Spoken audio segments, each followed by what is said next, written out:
പ്രദേശിലെ പ്രയാഗ്രാജിൽ നടക്കുന്ന മഹാകുംഭമേള ഇന്ന് സമാപിക്കുകയാണ്. ത്രിവേണി സംഗമത്തിലെ ശിവരാത്രി സ്നാനത്തോടെയാണ് സമാപനം ഉണ്ടാകുക. 64 കോടിയോളം ആളുകളാണ് ഇത്തവണ കുംഭമേളയ്ക്ക് എത്തിയതെന്നാണ് കണക്കുകൾ സൂചിപ്പിക്കുന്നത്. പ്രയാഗ്രാജിൽ നിന്ന് ബൽറാം നെടുങ്ങാടി തത്സമയം ചേരുകയാണ്.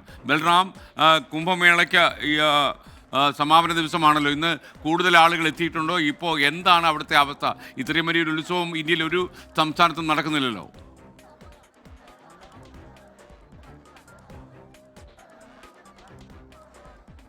എസ് കെ എൻ സൂചിപ്പിച്ച പോലെ തന്നെ ഇത്രത്തോളം വലിയ ആളുകളുടെ ഒരു സംഗമം അല്ലെങ്കിൽ തീർത്ഥാടകരുടെ ഒരു സംഗമം സമീപകാലത്ത് ഉണ്ടായിട്ടില്ല എന്ന് തന്നെ പറയാം. കണക്കുകൾ തന്നെ അത് വ്യക്തമാക്കുന്നതാണ്.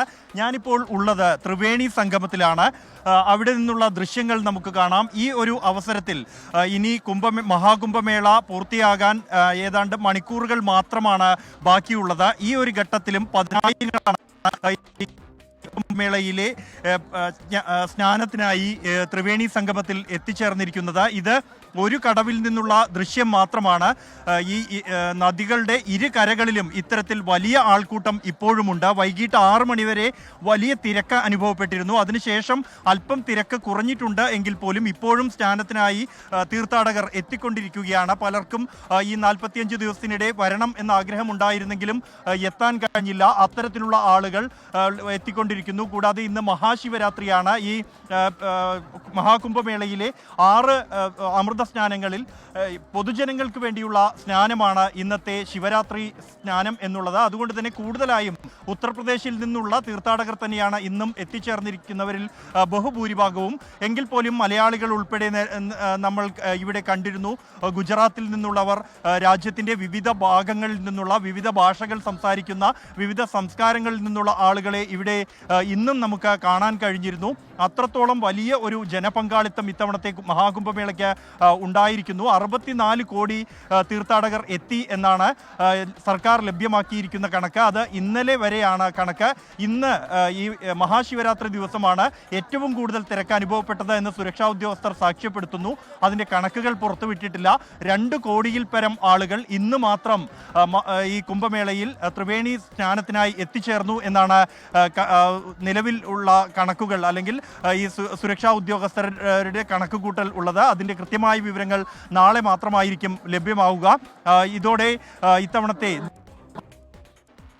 യോടെ സമാപനമാവുകയാണ്. അടുത്ത കുംഭമേള എന്നുള്ളത് നാസിക്കിലാണ്. അതിനുശേഷം പ്രയാഗ്രാജിൽ ഇനി കുംഭമേളയുണ്ടാവുക 2031 ഈ മഹാകുംഭമേള ഈ ഏറ്റവും വലിയ പ്രത്യേകത ഇത്തവണത്തേത് സാങ്കേതിക വിദ്യകൾ സമന്വയിപ്പിച്ചുകൊണ്ടുള്ളതാണ് ഇത്തവണത്തെ കുംഭമേള എന്നുള്ളതാണ്. സുരക്ഷാ ക്രമീകരണങ്ങൾക്ക് ഇവിടെ എത്തുന്ന ആളുകളുടെ എണ്ണം എണ്ണി തിട്ടപ്പെടുത്തുന്നതിന് ഉൾപ്പെടെ AI ക്യാമറകളടക്കമുള്ള സംവിധാനങ്ങൾ ഉപയോഗപ്പെടുത്തിയിരുന്നു. കനത്ത സുരക്ഷാ ക്രമീകരണങ്ങൾ ഇന്നും ഒരുക്കിയിട്ടുണ്ട്. ഏറ്റവും കൂടുതൽ ആളുകൾ എത്തുമെന്ന് കണക്കാക്കിയ പശ്ചാത്തലത്തിൽ കൂടുതൽ സുരക്ഷാ ഉദ്യോഗസ്ഥരെയും സംസ്ഥാനത്തിൻ്റെ മറ്റിടങ്ങളിൽ നിന്നും കൂടുതൽ പോലീസുകാരെയും പ്രയാഗ്രാജിലേക്ക് വിന്യസിച്ചിരുന്നു. കൂടാതെ റോഡ് ക്രമീകരണങ്ങൾ, ഗതാഗത ക്രമീകരണങ്ങൾ ഉൾപ്പെടെ വലിയ ശക്തമായ സുരക്ഷാ സംവിധാനങ്ങളും ഒരുക്കിയിരുന്നു. ഏതാണ്ട് 15 കിലോമീറ്ററിലേറെ നടന്നു മാത്രം ആളുകൾക്ക് ഈ ത്രിവേണി സംഗമത്തിലേക്ക് എത്താനും ആ ഒരു സമയമാകുമ്പോഴേക്കും നിലവിൽ ത്രിവേണി സംഗമത്തിൽ സ്നാനം ചെയ്യുന്നവർക്ക് എളുപ്പത്തിൽ മടങ്ങിപ്പോകാനുമുള്ള തരത്തിലാണ് ഇവിടെയുള്ള ഈ ആൾക്കൂട്ടങ്ങൾ ക്രമീകരണം ഇത്തവണ നടപ്പാക്കിയത്. എന്തായാലും മഹാകുംഭമേളയ്ക്ക് സമാപനമാവുകയാണ്. ഇനി ഏതാനും മണിക്കൂറുകൾ മാത്രമാണ് മഹാകുംഭമേള സമാപിക്കാൻ ബാക്കിയുള്ളത്.